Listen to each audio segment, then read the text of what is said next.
I'm calling it farrow farming. I got frustrated because I've tried and tried and tried and nothing would work.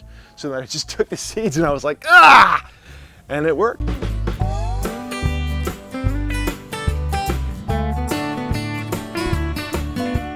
When we moved in here, we were lucky enough to actually have a retaining wall, triple retaining wall here.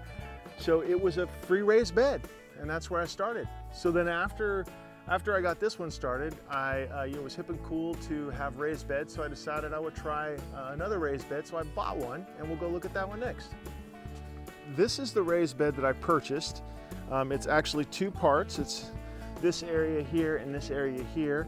So I put it in, and it's pretty cool, but it was very expensive for what it is, and I realized that it would cost me too much money to go around my yard and put in a bunch of raised beds.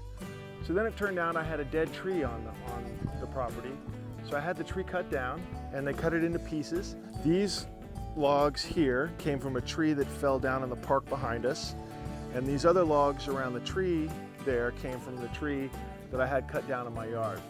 Then I fill it with the worm compost, or I'll build it over a sheet mulching area, one of the two, and still add the worm compost, and then I just stick my seeds in there and things grow. I've been waiting for the perfect recipe for these volunteer tomatoes that popped up near our front door.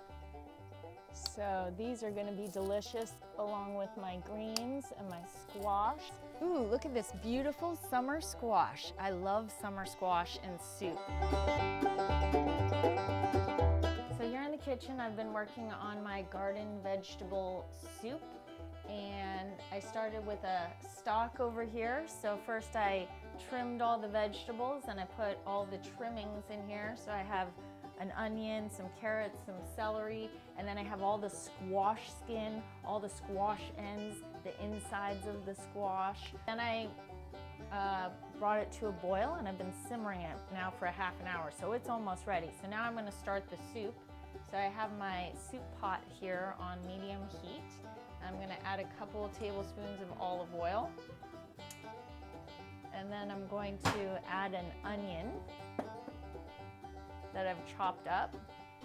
I'm gonna saute the onion for about 5 minutes, and I'm gonna add a pinch of saffron threads, which I learned from Deborah Madison's vegetable soup cookbook. That's my secret ingredient. So here's a couple of the squashes from the garden. I'm just gonna cut it into cubes. I already took the insides and the skin and tossed it into the stock pot.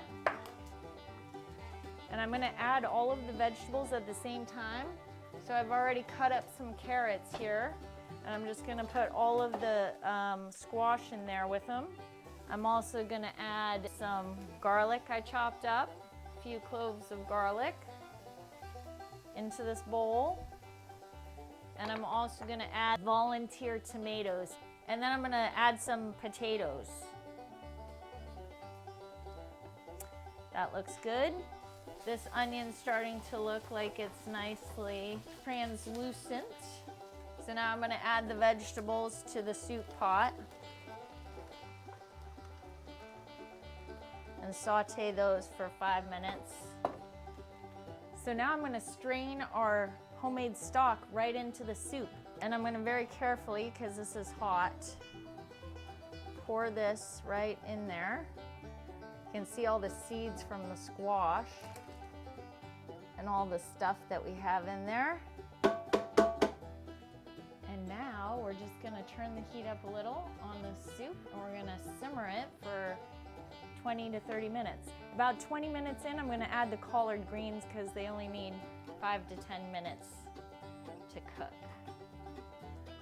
And then, while that's simmering, I'm going to make the secret topping, which is going to be a vegan pesto.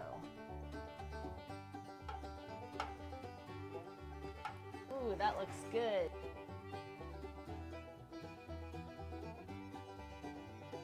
This is the pesto for the top of the soup. It's going to really take the soup over the top. So there you have it. Experiment successful.